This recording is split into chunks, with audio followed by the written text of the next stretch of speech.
প্রেমপত্র পেয়ে এসেছি, তদন্তে সহযোগিতা করেছি। তারা নানা রকম প্রশ্ন করেছেন, আমি সেই প্রশ্নগুলোর উত্তর দিয়েছি।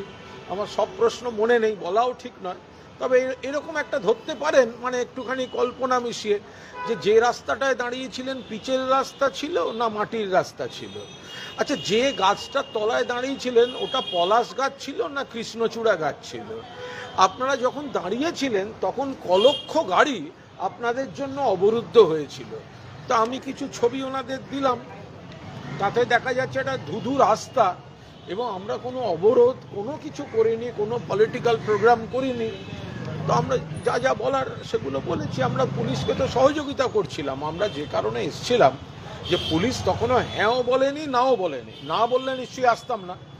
হ্যাঁ বলার সময় যদি কোনো কন্ডিশন দেন যে এটা ছোট করতে হবে, ওটা বড় করতে হবে, ওই জায়গাটা ছাড়তে হবে, তার একটা প্রাথমিক বিষয় দেখে নেয়া।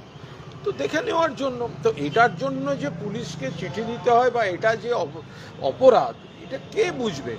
সবচেয়ে বড় কথা, যে জায়গাটা সভা না করার জন্য আজকের সরকার তারা এত বড় বড় নির্দেশিকা দিচ্ছেন, ওই সভায় আজকের মুখ্যমন্ত্রী কতবার বক্তৃতা দিয়েছেন বলুন তো?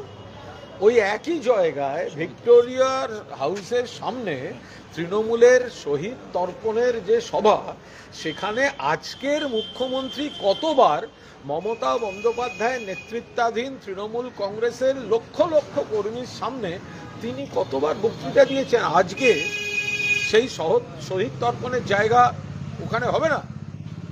আমরা আশা করেছিলাম ওখানেই সরকার দেবেন, সেই জন্য আমরা কিছু নিজেদের মতো রাস্তা না আটকে একটা মাপজোক রাখছিলাম, যে যদি সরকার কোনো কন্ডিশন দেয়, পুলিশ কোনো কন্ডিশন দেয়, এই দিকটা ছাড়তে হবে, ওই দিকটা কমাতে হবে, যাতে আমরা তৈরি থাকি।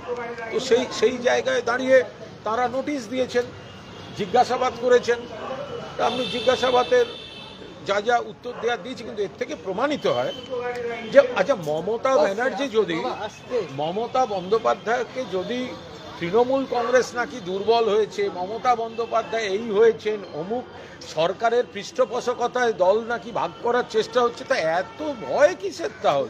তাহলে মমতা বন্দ্যোপাধ্যায়ের 21শে জুলাই শহীদ তর্পণের জন্য আইন জারি করে সমস্ত জনসভা বন্ধ করে দিতে হবে। ফিতে দিয়ে মাপলে পুলিশ করতে পারবে।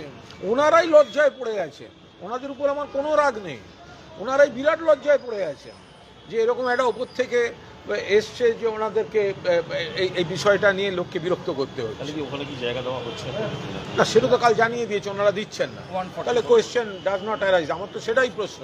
প্রথম প্রশ্ন, যে মাননীয় মুখ্যমন্ত্রী এর আগে তিনি যখন মুখ্যমন্ত্রী হননি, যখন তৃণমূল কংগ্রেসে ছিলেন, তিনি কবার ওই একই জায়গায় শহীদ তর্পণের সমাবেশে তৃণমূলের সবাই লক্ষ লক্ষ লক্ষ লক্ষ কর্মীর সামনে উনিও তো বক্তব্য রেখেছেন। তো সুতরাং আজকে সেটা নিষিদ্ধ করছেন, এবং যখন নিষিদ্ধটাই হচ্ছে তখন আমরা তো নিশ্চয়ই ঝগড়া করতে যাব না। কিন্তু যখন আমরা আবেদন করেছিলাম এবং আবেদন করার পর আমরা ইয়েস পাইনি, নো পাইনি, সেই সময়টা অন্তর্বর্তীকালীন সময়ে আমরা একটা প্রস্তুতি রাখছিলাম, পুলিশ যদি কোনো কন্ডিশন দেয় যে এটার এই জায়গাটাকে এইভাবে ছাড়তে হবে, ওইভাবে ছাড়তে হবে, আমরা তার প্রস্তুতির জন্য একটু মাপজোক করেছিলাম, মাপামাপির জন্য। প্রোগ্রাম নয়, পথসভা নয়, অবরোধ নয়, ছুটির দিনে ফাঁকা রাস্তায় বৃষ্টির মধ্যে মাপামাপি। এখন প্রশ্নগুলো তারা তাদের মতো করেছেন, আপনারা এইভাবে ধরতে পারেন, পিচের রাস্তা ছিল না মাটির রাস্তা ছিল? যে গাছটা দেখেছেন ওটা পলাশ গাছ নাকি ওটা কৃষ্ণচূড়া গাছ? যে ফিতে দিয়ে মেপেছেন ওটা প্লাস্টিকের ফিতে নাকি পাটের তৈরি ফিতে? আপনারা কোন দিকে মুখ করে দাঁড়িয়েছিলেন, উত্তর দিকে না দক্ষিণ দিকে? আপনারা যখন দাঁড়িয়েছিলেন তখন ক লক্ষ গাড়ি সেই জায়গাটায় আটকে গিয়েছিল। আপনারা কি জানেন ফিতে নিয়ে যাওয়াটা আজকালকার দিনে অপরাধ রাস্তায়? ফলে এই ভয়ঙ্কর সুন্দর প্রশ্ন, প্রায় এগুলো এরকমই সমস্ত প্রশ্ন, এগুলো প্রতীকী প্রশ্ন। এই ভয়ঙ্কর সব দেখে একটা পুলিশ রাজের নমুনা মাননীয় মুখ্যমন্ত্রী। আপনিও তো রাজনীতি করে উঠেছেন, আপনি তো একেবারে গ্রাসরুটের রাজনীতি করে উঠেছেন, বিরোধী রাজনীতি করেছেন। এই দলের শহীদদের তর্পণও আপনি করেছেন, তারপরে কি এগুলো সমস্ত ঠিক হচ্ছে? কুণালদা, আজকে ঋতব্রত, অরূপ রায় এরা সব দিল্লি গেছে, দুজনের টিম আগামীকাল ইলেকশন কমিশনের ফুল বেঞ্চ জ্ঞানেশ কুমারের নেতৃত্বে সেখানে ওরা মিট করবে। তৃণমূল কংগ্রেসের প্রতীক থেকে তহবিল সবকিছুর ওরা ক্লেম করে। দেখুন, এটা গোটাটাই তো চলছে বিজেপি স্পন্সর, ওদের মিটিংয়েও তো সেই দিল্লি থেকে আসা লোকেরা বসে থাকছে। তো ফলে এটা যাই হচ্ছে সেটা একটা নির্দিষ্ট পরিকল্পনা এবং তৃণমূলকে ড্যামেজ করার চক্রান্ত এবং পৃষ্ঠপোষকতা নিয়ে হচ্ছে। যারা যারা গেছেন, আমি সকলকে বলবো না, তাদের কারুর নামে কি কি মামলা আছে খেয়াল করেছেন? কার নামে খুনের মামলা আছে? কেউ খুনের মামলায় ভালো তৃণমূল সাজছেন, আর যিনি খুন হয়েছেন তার স্ত্রী মুখ্যমন্ত্রীর কাছে বিচার চাইতে যাচ্ছেন। তারা বাঁচতে যাচ্ছেন, বাঁচতে চাই বিজেপি তাই। খুনের মামলা আছে, বাঁচতে চাই বিজেপি তাই। অবৈধ সম্পত্তির মামলা আছে, বাঁচতে চাই বিজেপি তাই। ধর্ষণের মামলা আছে, বাঁচতে চাই বিজেপি তাই। আমার বিরুদ্ধে মামলা নেই, কিন্তু যদি ভিত্তিহীন মামলা দিয়ে দেয়, চাপ আছে, বাঁচতে চাই বিজেপি তাই। আমার বিরুদ্ধে মামলা নেই, কিন্তু আমার চারপাশের লোকদের মামলার থ্রেট দেওয়া হয়েছে, বাঁচতে চাই বিজেপি তাই। এটা কোনো বিরোধী দল না, এটা একটা বকলস পরা বিরোধী। সরকার যারা চালাচ্ছে তারাই একটা বকলস পরা বিরোধী রাখতে চাইছে, যাতে তাদের সরকার চালাতে সুবিধা হয়।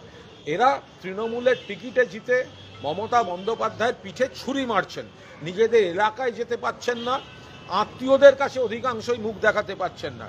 তবে সবার দোষ নেই, অনেককে চাপ দিয়ে কয়েকজন অর্গানাইজড ওয়েতে বেইমানি করছেন, আর কয়েকজনকে চাপ দিয়ে পুলিশ প্রশাসন দিয়ে, একজন বিধায়ক বিধানসভায় ওদের কথা শোনেননি বলে তার সিকিউরিটি উইথড্র করে নেওয়া হয়েছে। তো এই ধরনের পুলিশরা যে চাপ দিয়ে তৃণমূলকে ভাঙার চেষ্টা করছে দিল্লির বিজেপি। অভিষেক ব্যানার্জির কণ্ঠস্বরের নমুনা রেকর্ডিংয়ের জন্য গতকাল উনি হাইকোর্টের দ্বারস্থ হয়েছিলেন, ইমিউনিটি পাননি, হাইকোর্ট ইন্টারভেন করতে চাননি। আজকে বিধাননগর এসিজেএম বলল আগামী 8 তারিখ সকালবেলা ওনাকে আসতে হবে এবং সিআইডিকে সেই মোতাবেক জানিয়েও দেওয়া হচ্ছে। না, কিন্তু কোর্টের, আমি নিশ্চয়ই কোর্টের একটা বিষয়, কোর্টের বিষয়ে কোনো মন্তব্য করব না। এটা কোর্টের রায় এবং অভিষেক বন্দ্যোপাধ্যায় আইনে লড়াইটি লড়েছেন, ফলে কোর্ট কিছু বললে আমি সেই বক্তব্য বলবো না। তাপস মণ্ডল রাজসাক্ষী, তিনি বলছেন যে প্রাথমিক নিয়োগ দুর্নীতিতে মাস্টার মাইন্ড কুন্তলের হাত ধরে আমি এই নিয়ে কোনো মন্তব্য করবো না। এখন যা ইচ্ছে, মানে এখন যেটা বলবেন, যার যা ইচ্ছে অভিযোগ লাগিয়ে দিয়ে যাচ্ছেন, কিন্তু এই দলকেও জানিয়েছিলেন এই বিষয়টা লিখিত আকারে। আমি এটা তার ব্যাপার, কি বলছেন এখন তার দায়িত্ব কে নেবে? তিনারা ইচ্ছে হলো বলে দিলেন, তা নিয়ে কোনো মন্তব্য করবো না। কুণালদা, অপরূপা পোদ্দারকে আজকে পুলিশ ডেকেছিল শ্রীরামপুর পুলিশ স্টেশন, উনি সেখানে যাননি, কোর্টে গেছিলেন ওনার হাজবেন্ড। যেটা একটা সমস্যা